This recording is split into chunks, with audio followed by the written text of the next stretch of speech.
Hovey's Knives of China, The Point. William Hovey Smith, 2016. I'm the author of Backyard Deer Hunting, and we cook, and we have designed a new set of cooking knives inspired from ancient patterns. I'm Hovey Smith, the backyard sportsman, and also the owner of a new company, Hovey's Knives of China. Now, I am an author. I've written some 15 books. I also write quite commonly about knives as well as muzzleloading guns. Now, several of my knife articles have been published in these Krause Knife Annuals over the years, and I've also contributed many other articles to other magazines on the subject of knives. Now, in introducing my own knives from my own company, I went back to historical antecedents. And today we're going to talk about the oldest of them all. In fact, knives derived from the Acheulean hand axe. Now, if you don't know about the Acheulean hand axe, I can't say I am surprised. But if you wish to learn more about them, we do have a book, not by me, but by Schick and Toth here, which describe the Acheulean hand axe as found in places like Olduvai Gorge, Africa, as well as all over Europe. And these are some photos of some examples that they've sketched. Now here we have an original. Yeah. This one was recovered from France. So what we did was to use this as an inspiration and design our own version out of modern steel. And this is one variant. There are a couple of others that I'm working on. But this is one, and this is the one we'll illustrate today. And we're going to use this knife to make a new variant of a popular pasta dish. This is whole wheat pasta. Good, most of you say. Whole wheat pasta is off-tasting compared to regular white pasta, although it is reputedly healthier for us because it does contain more fiber. Yeah. So if you wanted to use whole wheat pasta and you wanted to make it taste good, all right, you need to add some meat to it. So we have here some bologna. We have here some pressed ham. Now you could just take anything and cut up this and throw it in the pasta and have it flavor the pasta. You could do that. But it is much more interesting and inventive to actually cut this in one long, continuous pasta-like strip and put that in your pasta and eat it with either fork or chopsticks. Yeah. And make up your own wasabi sauce using horseradish. The straight horseradish sauce is a little strong to use straight, so you cut it a little bit. And I'm going to show you how to do that. Now, a lot of my inventive dishes are quite lengthy in preparation time and all this kind of stuff, but this isn't. This is something you can put together after you get back from work and feed your family and not feel absolutely exhausted after you get through with it. Yeah, this goes pretty fast. It looks interesting. And in fact, you kids will enjoy doing the cutting. The first thing we're going to do in our preparation here is to take some of our pasta and put it in a pot and put it on the stove. How much? I've just got me here, so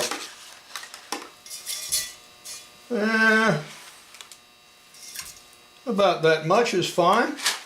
And some salt. Bloop. Okay. And then we just put this on the stove behind us and we let that proceed to start to cook. So you take your bologna and you just slice off the excess skin here, the casing, and just go ahead and peel that. That comes off very, very neatly, of course, and everybody knows how to do that. Now the real art comes in cutting. And what we're going to try to do here is to cut a continuous spiral. Now I am not an artist and do not claim to be. And I am not as skilled at this as some of you are and can be. But that's what we're going to proceed to do, is to cut this material in one continuous strip. Now this is much like you would use a piece of leather, and you all have seen leather thongs, and this is how they're made. Now this bologna, being a processed pressed meat, is pretty good about cutting.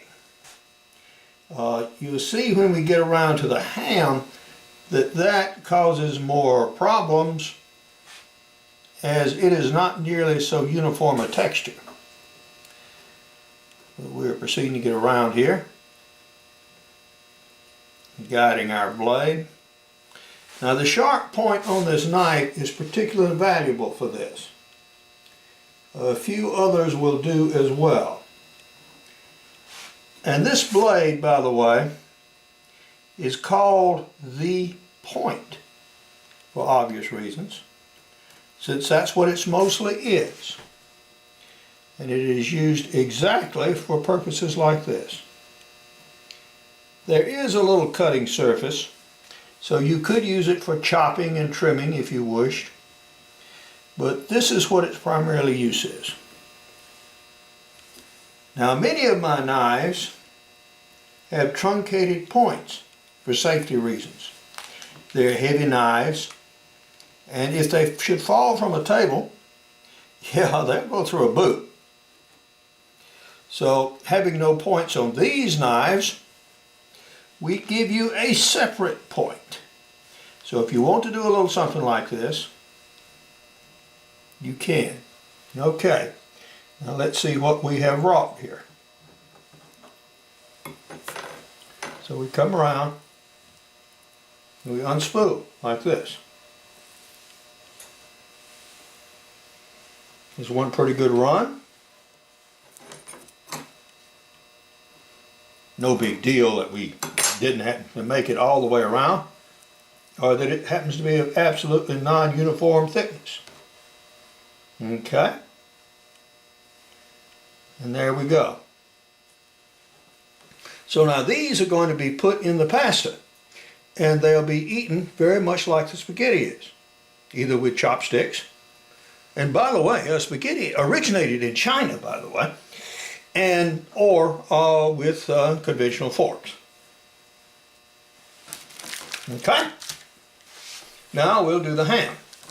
And you notice in this dish, just one slice of each is all that's required. Now I'll eat, probably 2 meals off this one cookie. Now this is a very efficient way and inexpensive way to use food, even if you must buy it at expensive prices.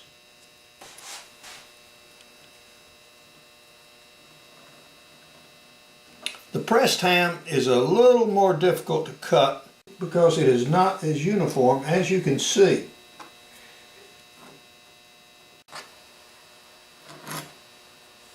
So this is all you need actually to add to your spaghetti, and you go ahead and cut it in lengths.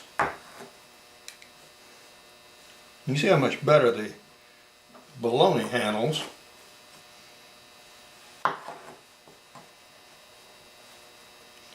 Now this is ready to add to the spaghetti. In the meantime, back on the stove, the spaghetti has shrunk down into the pot now and is now being boiled. Now we're going to put together our wasabi sauce. Now, because it has a fancy name, it often has a fancy price. So, wasabi sauce is nothing more than a diluted horseradish sauce. So what we're going to do is take our horseradish sauce here, and this is a very inexpensive one, by the way, and just add regular mayonnaise to it.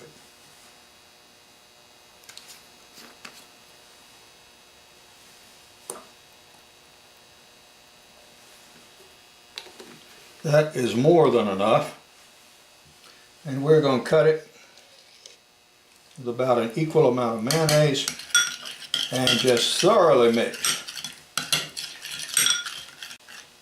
That's right. We'll add a little pepper.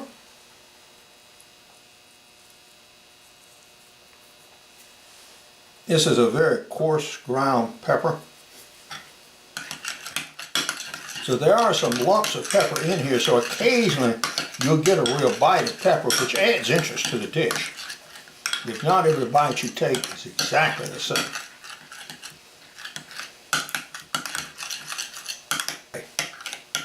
That is a good finished smooth sauce. Now we're ready for that. So the next thing we'll do is add our meat to the pasta. And here is the pasta. Now that is getting about right, guys. So we can go ahead at this stage and add the meat. And let it boil. Now what is happening here is that the meat will somewhat flavor the pasta. And also, from a health point of view, it will also allow some of the excess fats in this meat to boil off, and that will remain in the water. So consequently, you are making a low fat dish. We're going to see how we're doing here. I think we're just about ready to take up. You notice the color of the water has changed. It's now a little darker colored. That's because of the fats that are actually coming out of the meats. And we've taken a piece of pasta here, and you can see how flexible it is. I think it's about right. Yeah. That's about how you want it. It's a little chewy between the teeth. You don't want to cook it till it's dead soft. But this is about right. So we can go ahead and take this up and mix it with our sauce and serve it.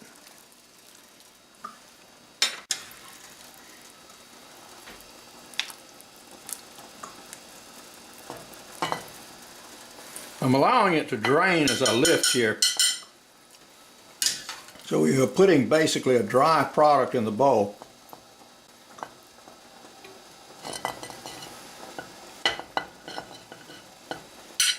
And now we take our wasabi sauce and add and mix that to the pasta. That's 1 teaspoon now. 2.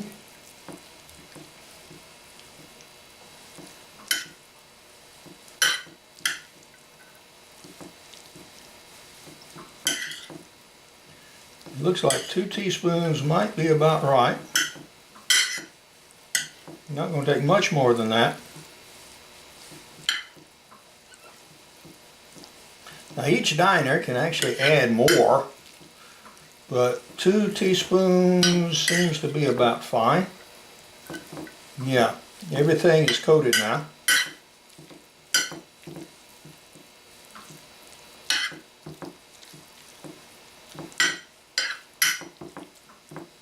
Okay. Yep. Now that's ready to serve just as it is. It should be served hot, or surprisingly, if you have excess pasta, as you often do, the thing about wasabi is you can also serve it cold. So now we have a salad.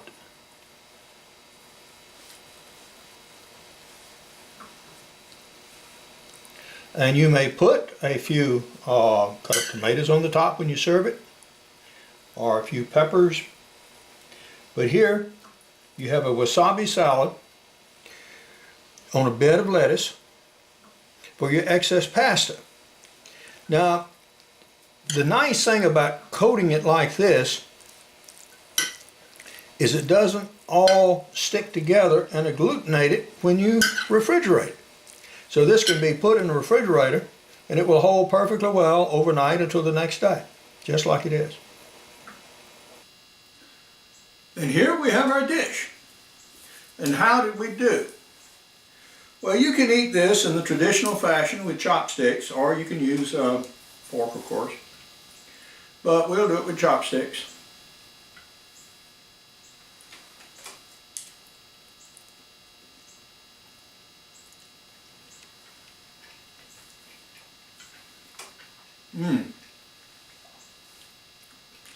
Now this is good and interesting. It has some bite and flavor, and it's certainly a break from the typical tomato sauce that one puts on pasta.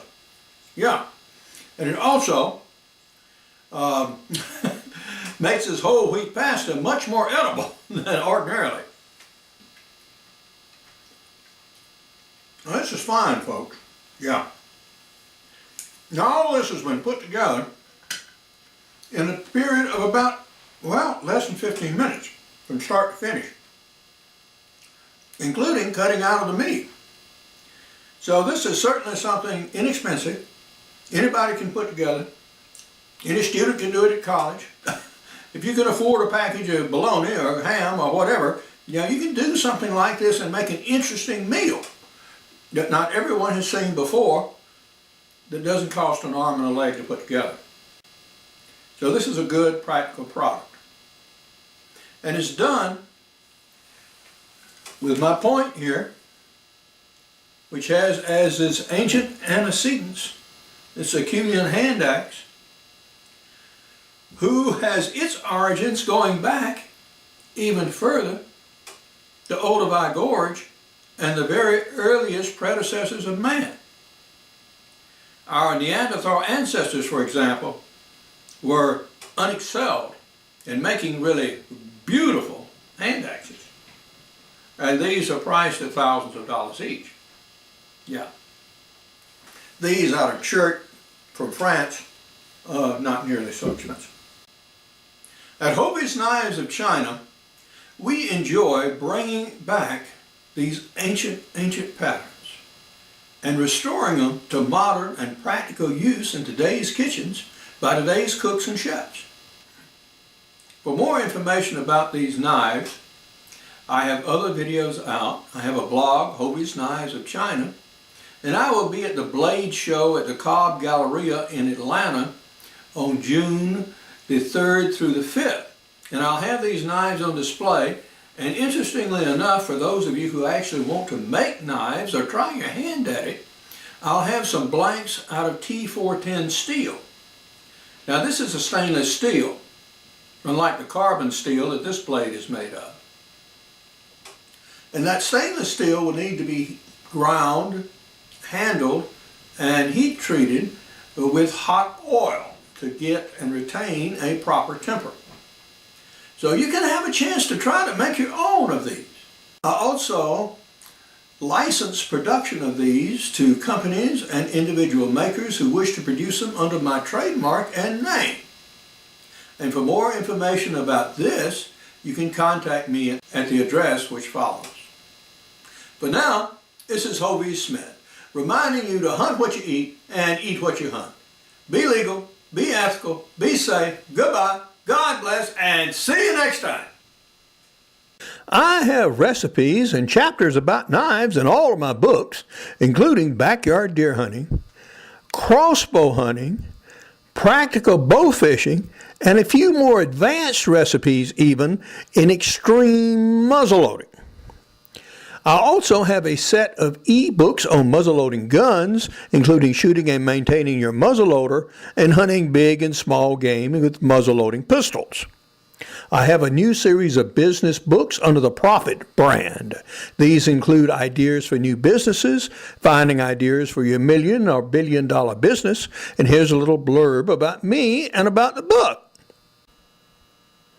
Making Silent Stones Speak by Schick and Tooth is published by Simon & Schuster.